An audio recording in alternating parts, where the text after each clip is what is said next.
Well, my guest today is Katie Anderson. Welcome, Katie. It's great to meet you finally. Yeah, thanks. I'm so thrilled to be here and finally get a conversation together as well. Yes. I want to go a little bit into your background. So if you could tell us a little bit about, your history with work and how it led you into continuous improvement work and lean. Um, and then we'll get into discussions about the nonprofit work you've done. But really want to dig into your really interesting background because I think that's very unique compared to other people in the lean community. Yeah, thanks. And when I look back in, my almost 30-year career at this point, the uniting thread is really always about learning and being connected with people globally. I consider myself a learning enthusiast, and it's really been like such a uniting thread. I started my career off thinking I was going to be a professor and doing healthcare policy research for many years. I actually was awarded a Fulbright scholarship and did my master's degree in Australia. And so I have a deep passion for healthcare as well, and came at it from this real desire to make a positive impact in the world. But through those years, I also realized that I really like to engage with people directly one-on-one and see real tangible outcomes of the work that I'm doing. And well, I felt really passionate about the research I was doing. It didn't sort of satisfy that human connection as much for me. And I moved into working in hospitals and healthcare systems. And that's when I moved back to the United States in the San Francisco Bay Area, where I'm from and where I live now, and took a role at Stanford Children's Hospital, where I got exposed to lean and continuous improvement and was one of sort of the fire starters for bringing lean thinking and practice into the organization.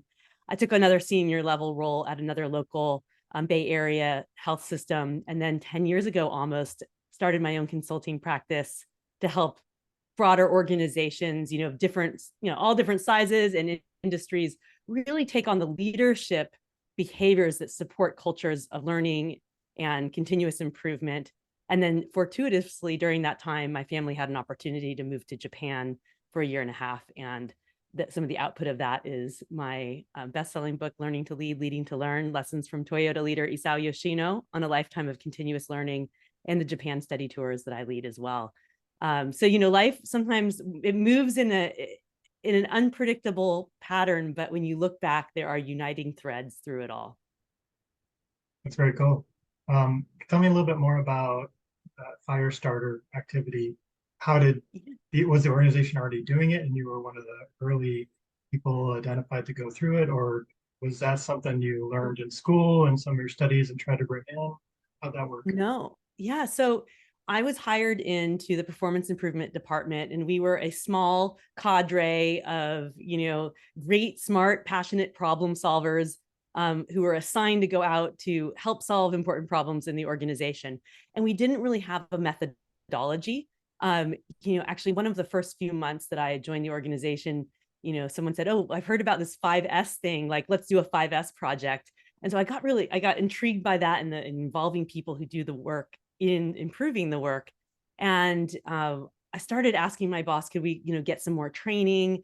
And so, the learning enthusiast in me was like, I'll go out and assess things. So I was sent up to Seattle to assess some of the trainings that a consulting group was putting on.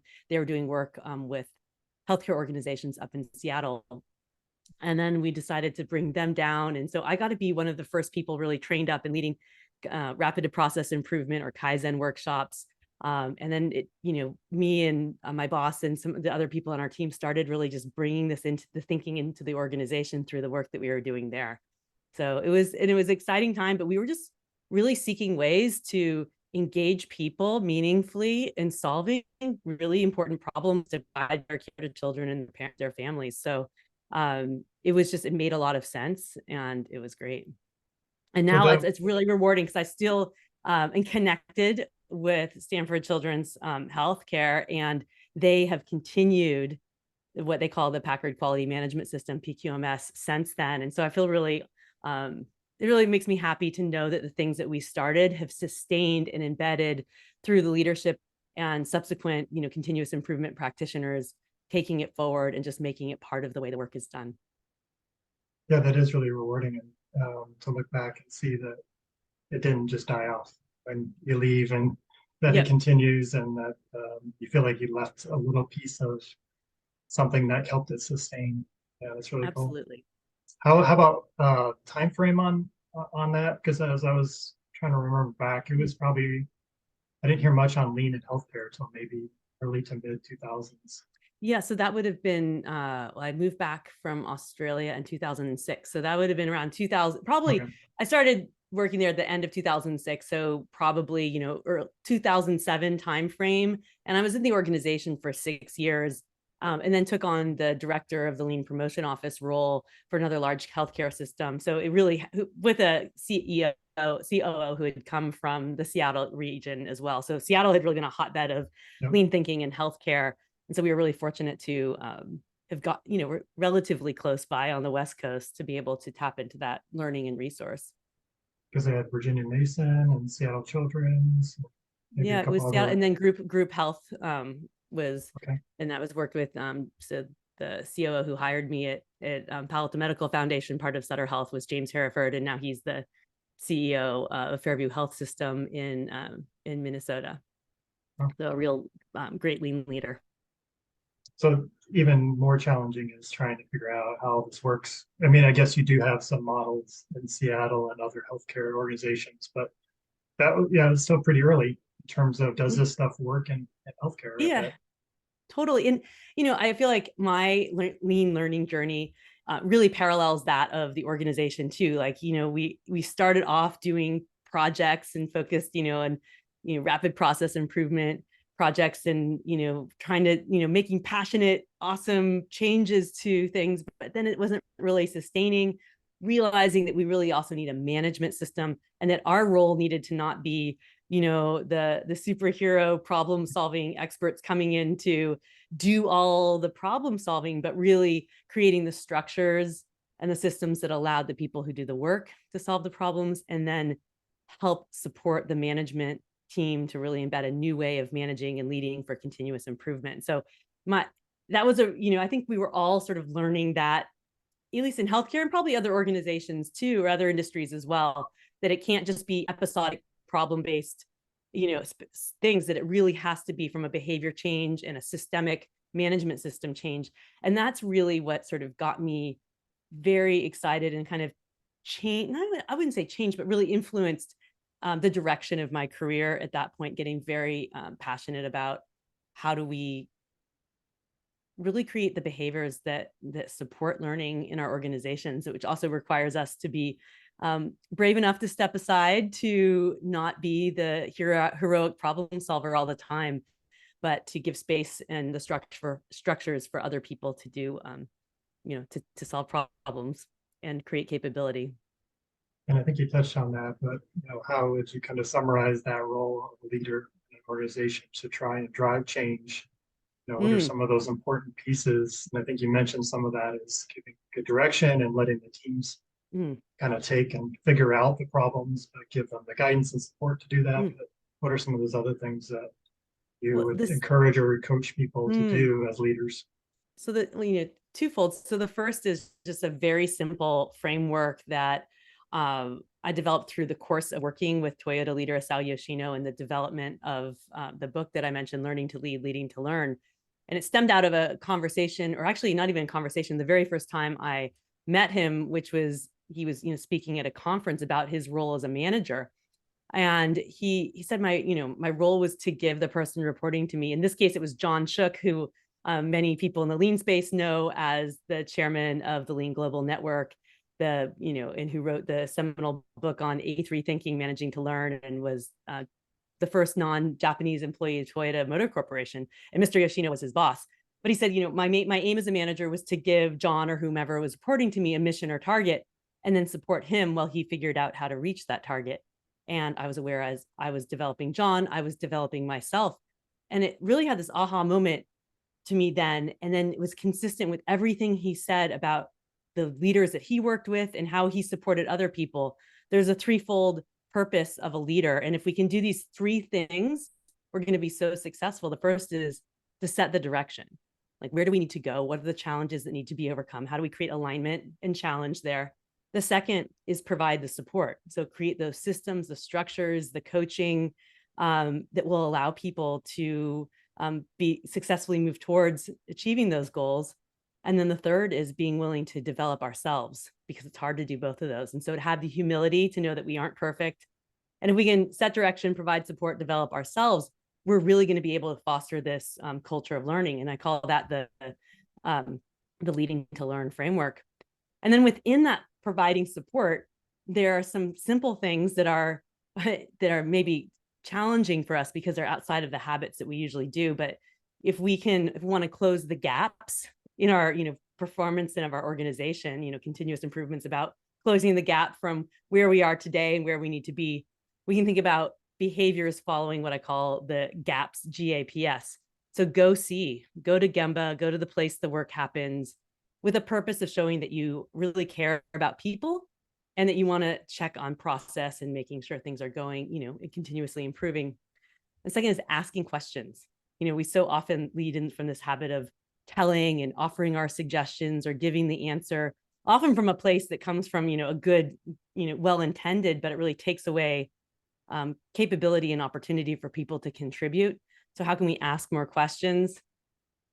P for pause to give people space to think, pause to slow down, because learning takes a little bit of time. So we're so focused on do that we're not really pausing and really giving that space. And the last S is study or reflect. And we, especially in the US, but in other, Western cultures too, we are so fast paced. We see action as we were rewarded for action, but not necessarily the thinking part, the reflection, the study. And so when we can create more of a habit of having some study and some reflection, we'll be much more effective at learning and supporting learning in our organization. So set direction, provide support, develop yourself, and then GAPS, go see, ask questions, pause, and study, reflect. And if we can do those three things, everything, or those, I guess there's 7, but we can do those things, that is really what's going to drive a culture of continuous improvement. I mean, there's so many other things too, but to me, what comes back to the core and the essence of those behaviors. Yeah, and I think, you mentioned earlier, you start off with Kaizen events, start off with tools, right? And then you evolve and realize, oh wait, this won't work fully or sustain unless the leadership piece is in place. And so I think you did a great job just summarizing those things that have to be there for the rest of it to work and to be successful and to keep going and build it so that 20 years from now, 30 years from now, it's still going and it's effective and they're getting results. Also liked your comment on the desire for action and wanting to fix the problem right now. And management has ideas on how to do that, and they are accidentally making things worse by telling them what to do. And then people don't get a chance to learn and practice and try out and be heard. So that stifles their creativity and opportunities to get better and fix their own processes and get engagement there. So yeah, I think these principles and ideas are really important. Yeah. And to continue on that thread there too, it's of course in an emergency or in a crisis, or there's a safety issue, yes, of course we need to jump in to solve and fix it. But especially in healthcare, we're kind of trapped into this crisis mentality all the time. But the reality is not everything is this emergent situation. It has to be fixed right now, and can have a little bit more space for giving people opportunity to solve some problems and contribute their ideas as well. Help transition me from healthcare work to the Japan trip, and then connecting up with Mr. Yoshino and your relationship there, and then into the book. So why don't we start with I met Mr. Yoshino right before my family moved to Japan. This was an opportunity for my husband's job, which was just, a great serendipity of life, where I was thinking, is there a more perfect country for me to move to next? We already talked that I, did my master's degree in Australia. I'd lived in London, the Dominican Republic, and Spain before that. So I'm a very international person, but was thrilled with this opportunity. And Mr. Yoshino had given me his card at that conference where I heard him speaking with John Shook, and said, when you move to Japan, look me up and I will take you to Toyota City and we'll spend the day together. And I really thought it was going to be a once in a lifetime opportunity, but I was like, I was kind of giddy. I was like, all right, this is going to be awesome. I made my husband take the day off of work because really I was just like, this is a one off. And we just had this great connection, really wonderful conversation. He's a really kind and caring and interesting person. And I would just jump on the bullet train, take the 90-minute ride from Tokyo down to Nagoya. I consider it my Yoshino-san commute, and spend the day with him frequently while we were living in Japan. And through that time, and I was writing a blog and he gave me permission to write about our conversations. People were really interested in what I was learning from him and what I was learning more broadly. I was going to companies and sharing what I was learning, being the learning enthusiast. I didn't want to just learn for myself. I wanted to have, what an incredible opportunity to live in Japan. So I wanted to allow people to come on that journey with me. When I moved back to the United States, we stayed connected. We're talking right now in what is now my office, but also the guest room. And he stayed in this room before, and we've had collaborations. We had this glimmer of an idea of collaborating on a book. And of course, it morphed and changed as well. But once we sat down doing purposeful interviews, and I really was digging in deep, and it actually was great because all my master's degree and all my research, the years of doing research in public health policy was all qualitative based. So I was really leveraging those skills, maybe not in the same way, but really applying them for the creation of this book. It became very clear to me that there was just so much history and so much wisdom that needed to be shared. And when I let myself unfold it through the narrative of his life rather than trying to box it into a specific story, really the writing flowed quite well from there. So we published the book right after the pandemic started in summer of 2020. And I've been so grateful for the positive reaction it's had and the impact it's had on so many people. It's been translated into, many languages, a few more coming out this year. I just signed some more contracts, and just to know that people are learning from this great special man. And then I also now lead tours to Japan, for executives to go on learning trips. I did 2 trips, one in 2018 and one in 2019. Had 2 planned for 2020. We know nothing in 2020 happened like we thought it would. And I'm thrilled that I'm going to be back in Japan in May of 2023 and October, and then just set dates for next May 2024 as well. So there's nothing like going to Gemba, and I love hosting people.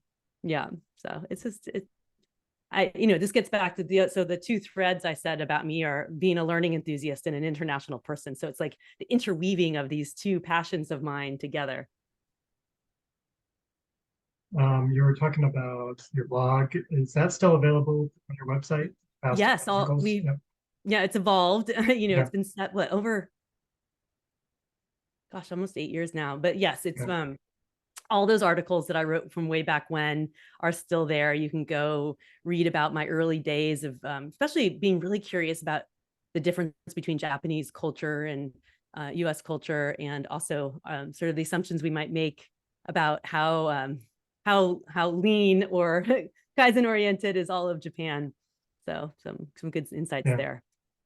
Well, even when you're simulating giving the business card, I had one trip to Japan for work, and it was very conscious around the how important that business card is. And it's not something you just grab and put in your pocket. They're like, you need to look at it, stare at it, read through it, and be very diligent and be very purposeful about the exchange of the card. And that was really sunk in with me on that trip. Yes. And I didn't have business cards when I moved to Japan, and nor did I have a business logo. And so I knew really quickly I needed to get cards made. So I told the Meishi company to put the word for intention, because it's always been a word I've found really powerful, on my card. And so that ended up being my logo for a little bit of time.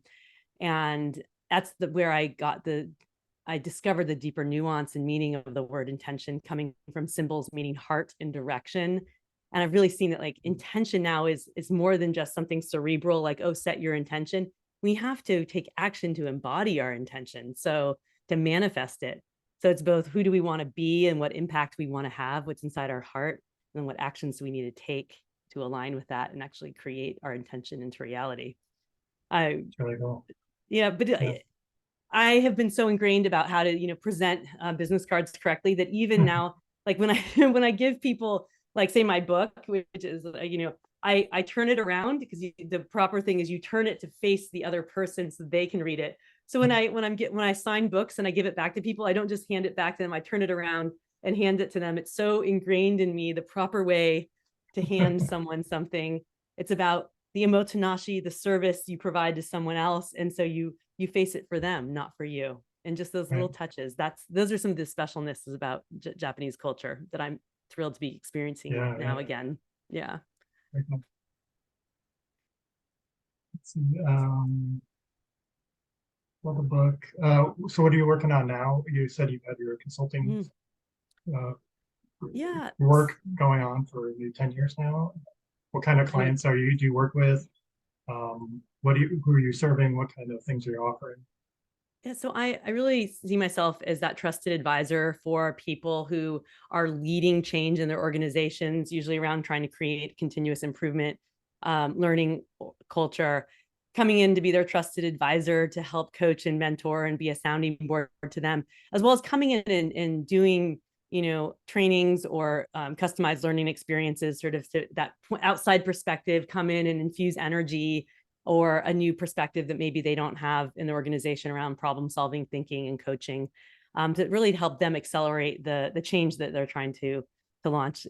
And it's interesting. I've worked with companies and leaders all around the world, but I'm finding that the sort of the majority of the companies I'm working with are these large, complex organizations who are really trying to bring back more of, or bring into their companies more of this human-centered, people-centered, leadership-focused culture of continuous improvement. Maybe they've been doing a lot of projects and very technical oriented, but those leaders, those internal change leaders, see a different way, and so they're looking for some outside support to really help bring that in. So it's an absolute thrill to be partnering with these great change leaders, who I can just help accelerate the vision that they already have. And of course, I work with other size companies too, but it's interesting. It's like large government agencies, multinational, biotech, or manufacturing companies, large healthcare systems, all of those really complex organizations. But it's really thrilling to see where so many people want that heart back into business and leadership. So we're going to do it. Yeah, bring in the heart and connect the minds, right? and it works. I mean, that's It the best does.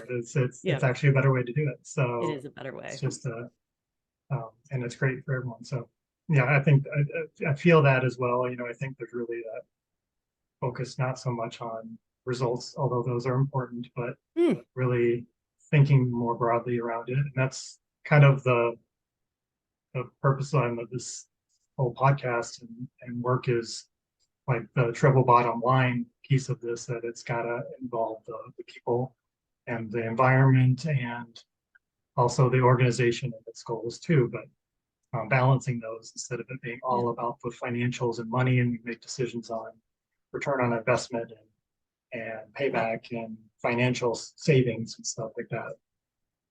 Absolutely. I mean, so, of course, even Toyota wants the outcomes it needs to survive in business and create value for its customers, but they see the process and developing people is the way that you get to that. There's this amazing company I take people to in Japan as well, and its chairman is considered a sensei, the sensei of many Toyota leaders, and their whole approach is like happiness is our purpose. And the chairman wrote a book in which he said, profit is excrement. It's a natural byproduct of a healthy, functioning company. It can't be the goal of it, So our focus should be all these other things, and then profit will come. Return on investment will come if we focus on those right things. Yeah, I think, and that's a better way to lead. And for management, I think that's even a better way to operate. When they have that focus on the happiness and desire and engaging their people and learning and getting to know their people, and I think they're going to like their work better, and turns out it's more effective. So it's a no-brainer. But I know, but it requires us to make a shift, right? And so, we have to let go of that command and control, or the heroics and the saving the day, or that this concept that the leader has to have the right answer. and see leadership in a very different way. And you know, it's hard for all of us because we were trained from our education of who can put their hand up the fastest with the right answer. And, Yeah. you know, we're rewarded for being great independent contributors earlier in our career. So it's almost like this, you know, the rug's been pulled out of us and we're not given those, those capabilities haven't been as like developed in us unless we've worked directly with people who've been able to model the way. And so I see a lot of our role as like internal and external change agents is helping support leaders through that transition to see that different way and to have a safe space to practice and to really connect with that heart and impact they want to have. Because I think most people really do want to have a, you know, a meaningful impact and to create connection and achieve goals. And it's about seeing how their actions may or may not be aligning with achieving that. It's not very many people who are like, oh, I want to crush the people and, you know, be like, no. Who do I yell at today? You know, I don't Yeah, I think that's mean, what they start they have off with. something else going on in their lives if that's what's, Right. you know, driving them. But yeah, so people want to do the right thing. They just don't necessarily know how. Going back to healthcare a little bit, is there any projects or successes that stand out that you think about or remember? Yeah.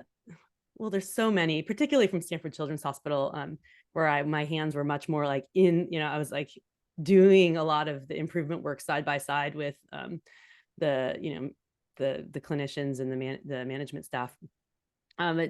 One really stands out to me. I mean, there's so many, but was in my last year while I was working there, I was supporting the pediatric outpatient cancer center, and they'd been working on this problem for years, and it was just devastating to them that the patients who were coming in, these are, you know, kids and their families, often driving hours, were waiting for like anywhere from like 30 minutes to like 5 or 6 hours unpredictably multiple times a week to get their chemo or other infusions. And like they were trying to like, they worked on trying to solve this problem, but nothing was really having a significant inroad.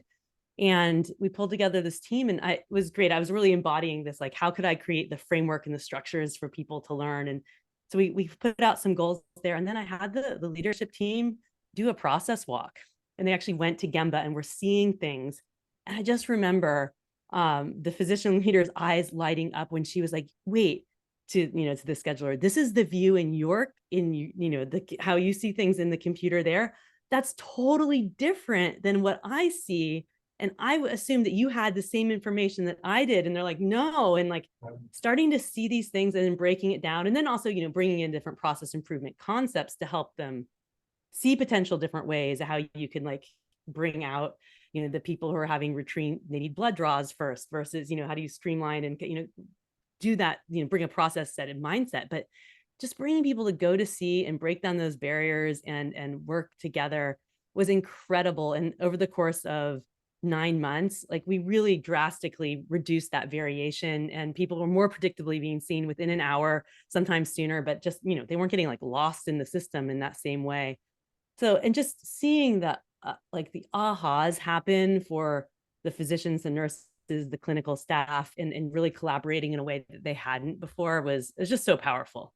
Of course, there's so many other examples as well, but that was sort of my, you know, the capstone of my time at Stanford Children's, and it was really special. And also, I'd just become a mom, and I think, Yeah.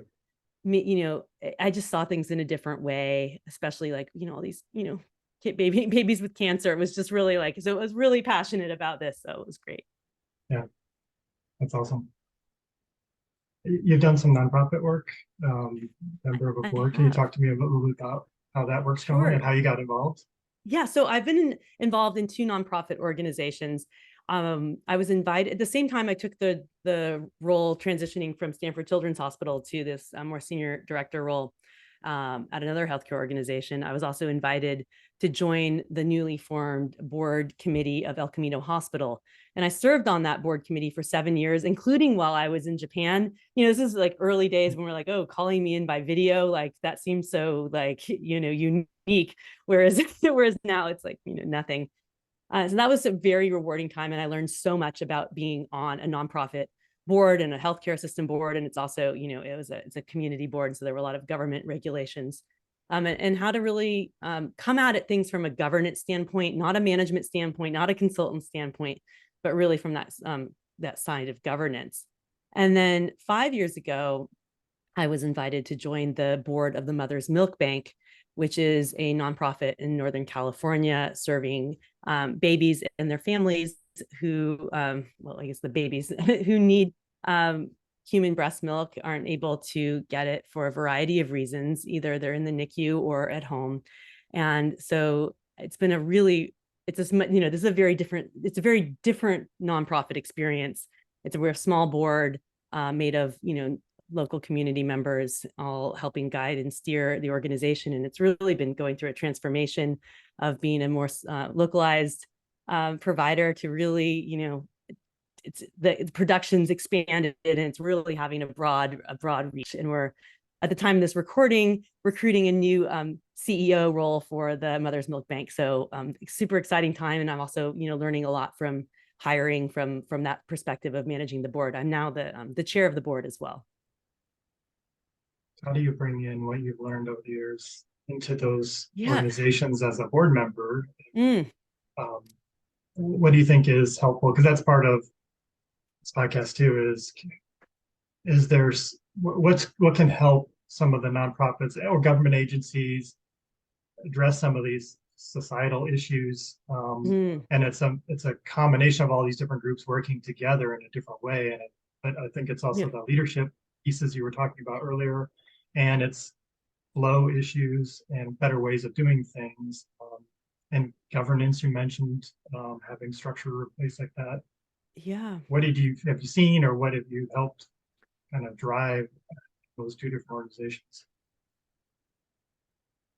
So, the El Camino Hospital Quality Committee Board was my first board position. So there's a lot of learning just about governance and how the board committee works together.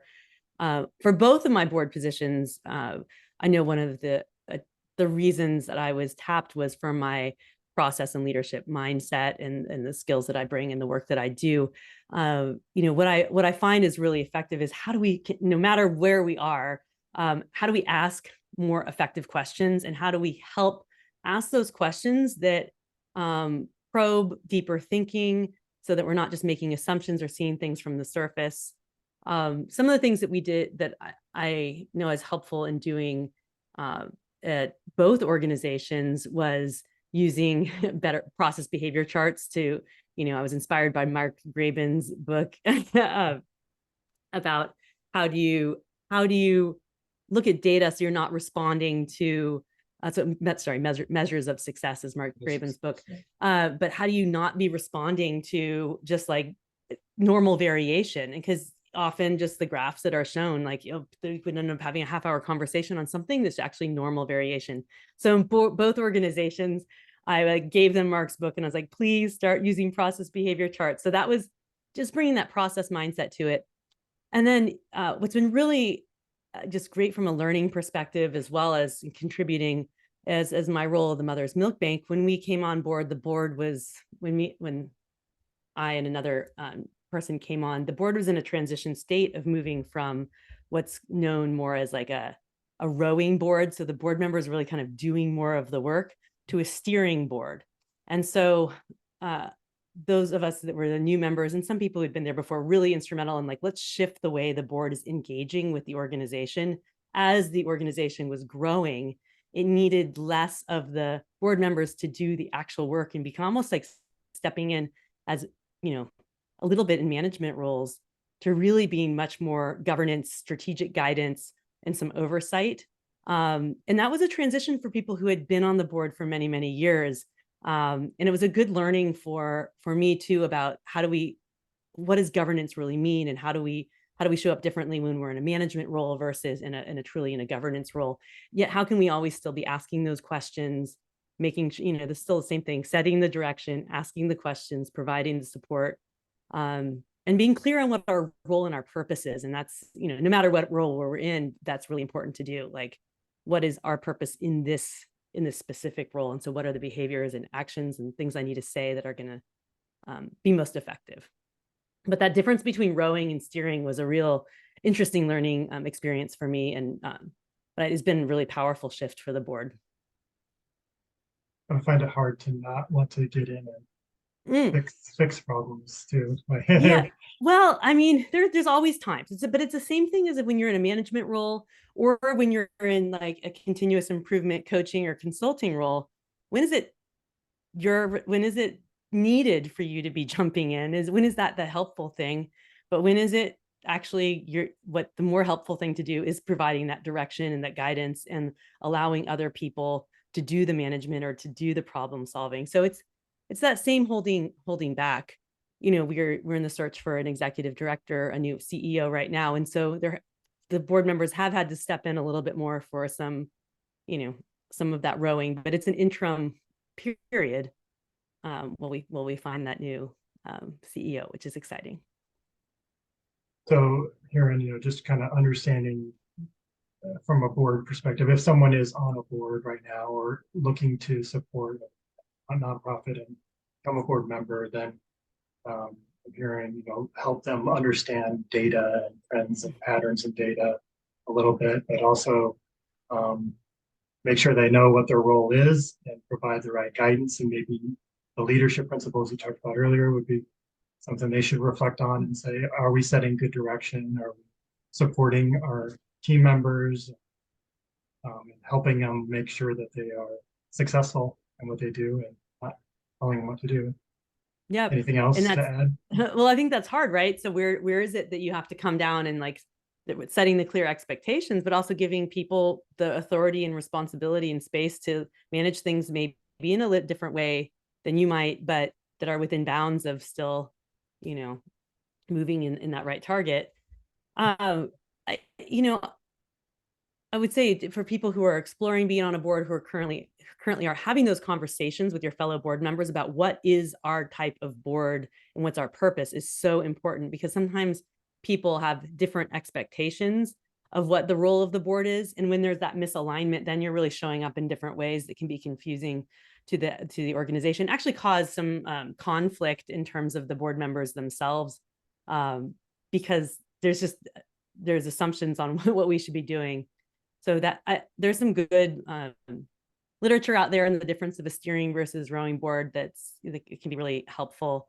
Another thing too is to know, and this is a conversation we've had not on the El Camino board so much, but so the health system board I was on, but the smaller nonprofit is, are we a fundraising board or not? And so this organization doesn't need that of its board members. The function of our organization is, it collects, processes, and distributes milk. So it really is almost like a mini manufacturing company, or it is, but with a nonprofit angle. So we don't need as much, high level fundraising from the board members. And so knowing, there are different ways, because you look for a different sort of, I guess, type of person to be on your board if you need a lot of high ticket, fundraising, versus where you need more of that strategic guidance and,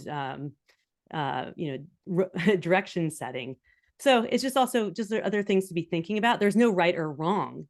It's just getting clarity on what's needed and what's the purpose, and then making sure that people all are clear on that.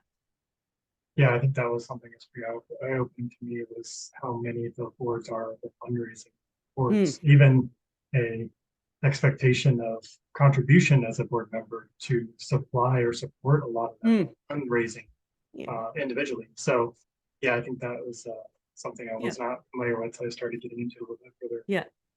I mean, we do have, we all contribute, but that's not the primary, function of or expectation of the way our board is structured. So it's been a great learning process. And I love being able to volunteer in a way that I feel like I'm able to apply my skill set and the things that I do professionally in a way to make meaningful impact for other organizations in a volunteer capacity. So I find that very rewarding and kind of a fun hat to wear in a different way. And it allows me to have to practice too. How am I showing up differently in a different role? So it's been great. No, and that actually makes me think a little bit differently about opportunities for people, because that's what I've been trying to encourage as well, is find an organization you love, go try to offer up your help or support, more of like a consulting Yeah. role, but the board member role, I think, is another one, especially people with leadership experience. And Mm. I think that can be a really powerful way that they can contribute that maybe doesn't require as much of their time or maybe more time, depending on how engaged Yeah. that board is. But um, considering joining a board, I think that's a great opportunity for a lot of the lean community. Absolutely. It's super rewarding, and it's a growth opportunity, a learning opportunity for you too. So it's a nice way to both contribute your knowledge and skills as well as and get something in return too from Oh, growth yeah, and definitely. impact. Yeah. Yeah, I was president for a board for a nonprofit for about 5 years, and I learned a lot. Yes, I know. Well, so I I just stepped into this.